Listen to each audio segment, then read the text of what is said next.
warahmatullahi wabarakatuh. Saya Arif Kurniawan dari kelompok 3 akan membahas tentang menelusuri konsep negara. Konsep negara adalah suatu pemahaman atau pandangan mengenai hakikat, ciri-ciri, dan karakteristik negara sebagai suatu organisasi politik. Konsep negara dapat bervariasi tergantung pada sudut pandang, paradigma, atau teori yang digunakan untuk menganalisis negara. Hakikat negara adalah kesatuan sosial yang terbentuk dari interaksi manusia serta organisasi kekuasaan yang menyatukan kelompok menjadi bangsa. Jenis dan ciri-ciri negara yaitu negara kesatuan, yang artinya negara yang berdaulat dan merdeka dengan kekuasaan asli berada di tingkat pusat. Kedua, negara serikat, negara yang merupakan gabungan dari beberapa negara bagian. Yang ketiga, monarki, bentuk pemerintahan yang dipimpin oleh raja atau ratu yang berkuasa seumur hidup dan diwariskan secara turun-temurun. Yang keempat, oligarki, yaitu bentuk pemerintahan yang termasuk dalam kelompok pelaksana dan mekanisme pemilihan negara. Selanjutnya yaitu negara sebagai organisasi politik memiliki beberapa karakteristik. Karakteristik diantaranya yaitu yang pertama, kekuasaan tertinggi.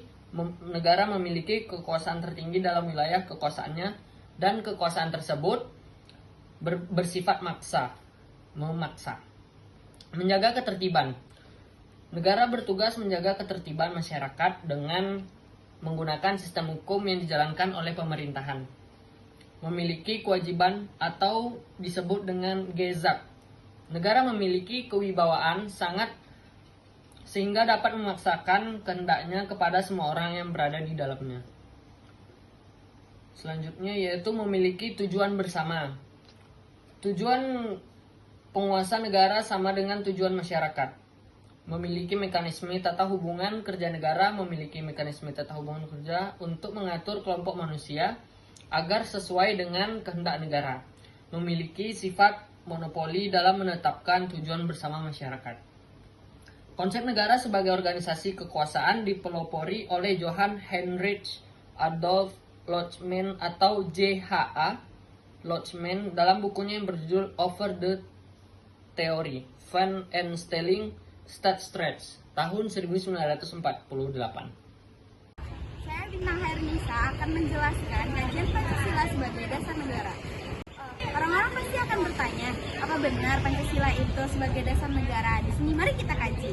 Ibarat kata, Pancasila itu adalah jalannya dan kendaraan itu adalah negaranya.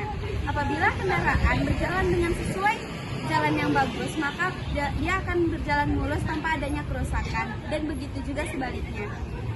Dengan adanya Pancasila, Indonesia akan memiliki nilai-nilai nasional yang berdasarkan keseimbangan, kelarasan, dan kemakmuran. Dengan adanya Pancasila, rasa adil, tidak adil, kecewa, perpecahan bisa diadaptasi dengan minimalisasi dengan peraturan yang berdasarkan dengan Pancasila. Pancasila mendasarkan arah tentang hukum yang harus diciptakan keadaan negara yang lebih baik berdasarkan nilai-nilai ketuhanan, kemanusiaan, persatuan, kerakyatan, dan keadilan. Dengan itu, masyarakat diharapkan menerapkan nilai-nilai Pancasila dalam kehidupan sehari-hari. Dengan contohnya itu gotong royong, saling membantu, dan lain-lain.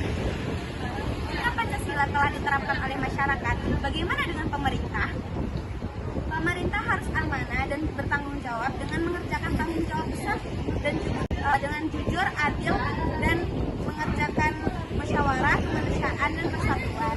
Dengan hal itu tercakup dengan pokok-pokok pikiran yang menuntut konsekuensi logis, yaitu Undang-Undang Dasar 1495 yang mewajibkan penyelenggaraan memiliki budi pekerti yang menegakkan cita-cita moral dan mengandung pengertian takwa kepada Tuhan, adil beradab, serta menunjukkan tinggi budi pekerti kemanusiaan.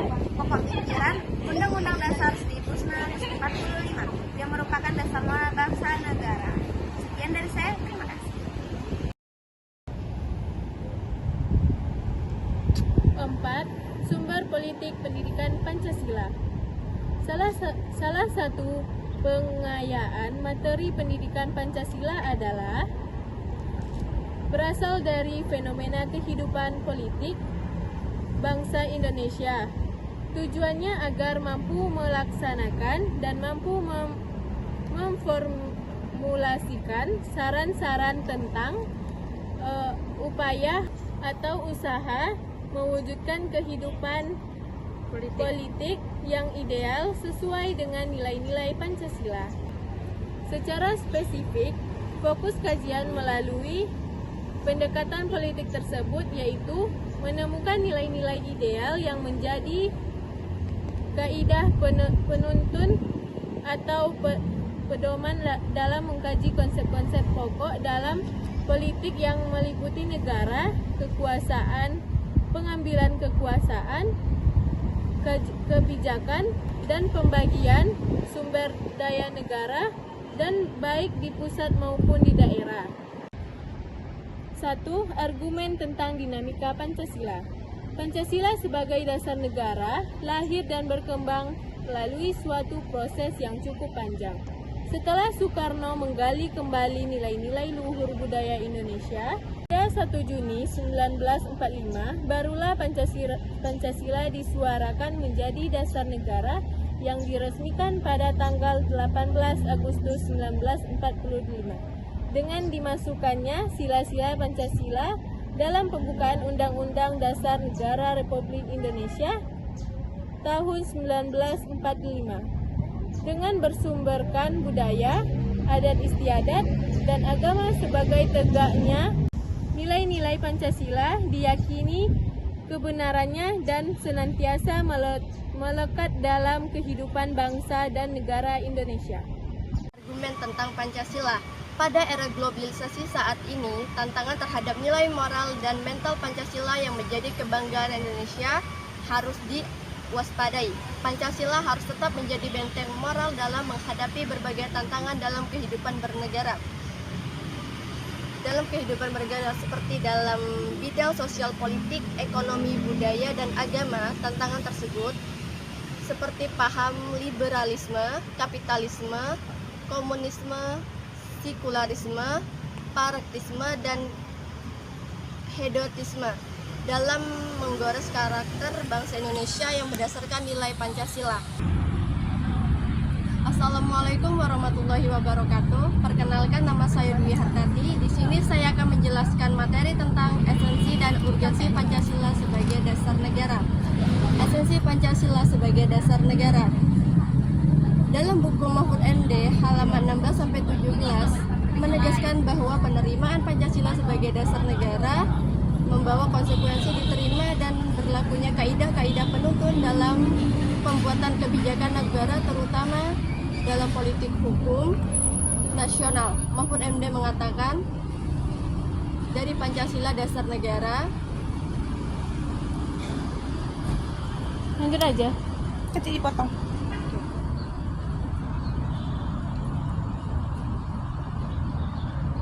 Itulah lahir sekurang-kurangnya 4 kaidah penuntun, yaitu sebagai berikut. Yang pertama, kebijakan umum dan politik hukum harus tetap menjaga integrasi atau keutuhan bangsa baik secara ideologi maupun teori. Yang poin kedua, kebijakan umum dan politik hukum harus didasarkan pada upaya membangun demokrasi. Dan poin yang ketiga, kebijakan umum dan politik hukum haruskah didasarkan pada upaya membangun keadilan sosial bagi seluruh rakyat Indonesia.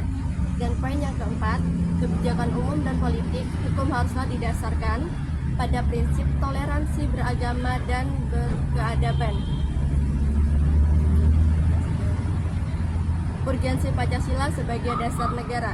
Untuk memahami urgensi Pancasila sebagai dasar negara dapat menggunakan dua pendekatan, yaitu institusional kelembagaan dan human resources atau personal atau sumber daya manusia. Pendekatan institusional yaitu membentuk dan menyelenggarakan negara yang bersumber pada nilai-nilai Pancasila sehingga negara Indonesia memenuhi unsur-unsur sebagai negara modern.